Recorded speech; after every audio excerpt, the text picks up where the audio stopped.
இன்ஃபோசிஸ் நிறுவனத்தோட Q1 வந்து வந்திருக்கு. அதுவுமே சூப்பரா இருக்கு. ப்ராஃபிட் வந்து ஒரு 9% ஏறி இருக்கு. இயர் ஆன் இயர்ல கம்பேர் பண்ணும்போது ரெவன்யூமே ஏறி இருக்கு. ஃபர்ஸ்ட் நம்ம ப்ராஃபிட் எடுத்தோம் அப்படின்னா 9% ஏறி இருக்கு. 6,921 கோடியா இருக்கு இவங்களோட ப்ராஃபிட்ன்றது. ரெவன்யூன்றது வந்து 7.5% ஏறி இருக்கு. 42,200 கோடியா வந்து இப்போ அவங்களோட ரெவன்யூ கான்ட்ரிபியூஷன் வந்து இருக்கு. ரெவன்யூ வந்து எடுத்துட்டு வராங்க. மார்ஜின் வந்து ஆப்பரேட்டிங் ப்ராஃபிட்டை பார்க்கும்போது 20.8% இப்போ மெயின்டைன் பண்ணிருக்காங்க. இது கொஞ்சம் கம்மி தான். 21% இதுக்கு முன்னாடி மெயின்டைன் பண்ணியிருந்தாங்க. அதாவது 100 கோடி ரூபாய் இப்போ சம்பாதிக்கிறாங்க அப்படின்னா அதுல இருந்து 21 கோடி ரூபாய் எப்பயுமே ப்ராஃபிட் பண்ணிட்டு இருந்தாங்க. இப்போ 20.8 கோடி தான் பண்றாங்க.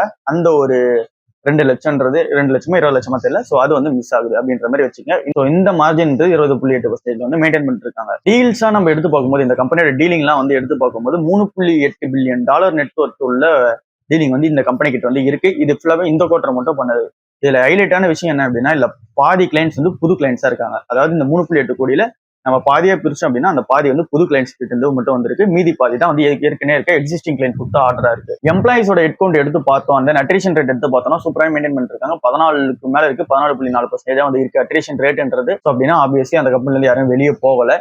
ஸோ வெளியே போகலன்னும் போது அந்த கம்பெனில எல்லாம் மெயின்டைன் ஆகிட்டு இருக்காங்க. ஸோ இதுதான் ஒரு ஐடி கம்பெனிக்கு பெரிய ஒரு எக்ஸ்பென்ஸா இருக்கும். சேலரி கொடுத்து அவங்களை வச்சிருக்கிறது. ஏன்னா எங்க ட்ரைனிங் காஸ்ட் வந்து சேலரி எக்ஸ்பென்ஸ் தான் வந்து ஒரு பெரிய எக்ஸ்பென்ஸ். அதை தாண்டி பெரிய எக்ஸ்பென்ஸ் எதுவும் அந்த ஐடி கம்பெனிக்கு கிடையாது. அட்ரிஷன் ரேட் வந்து சூப்பரா இருக்கு. 8,456 பேர் வந்து புதுசாக ஆட் பண்ணிருக்காங்க எம்ப்ளாயிஸ் லிஸ்ட்ல.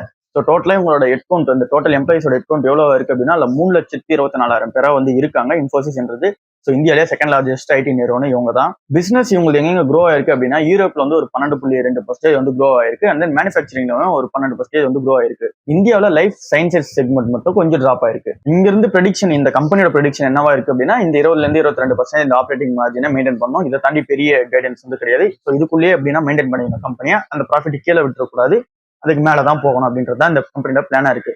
இந்த கம்பெனியோட சிஇஓ பிளான் என்னவா இருக்கு, அந்த சிஇஓ கமெண்ட்ரி என்ன சொல்லியிருக்காங்க அப்படின்னா அவர் AI employee effort and then client trust help does அப்படின்னு சொல்றாங்க. அப்படின்னா ஏஐயும் எங்க கம்பெனியோட எம்ப்ளாயி எஃபோர்ட்டும் அண்ட் தென் கிளைண்ட் எங்க மேல வச்சிருக்க ட்ரஸ்ட்டும் எங்களை ஹெல்ப் பண்ணிருக்கு இந்த அளவுக்கு வளர்றதுக்கு அப்படின்னு சொல்லியிருக்காங்க சிஇஓ.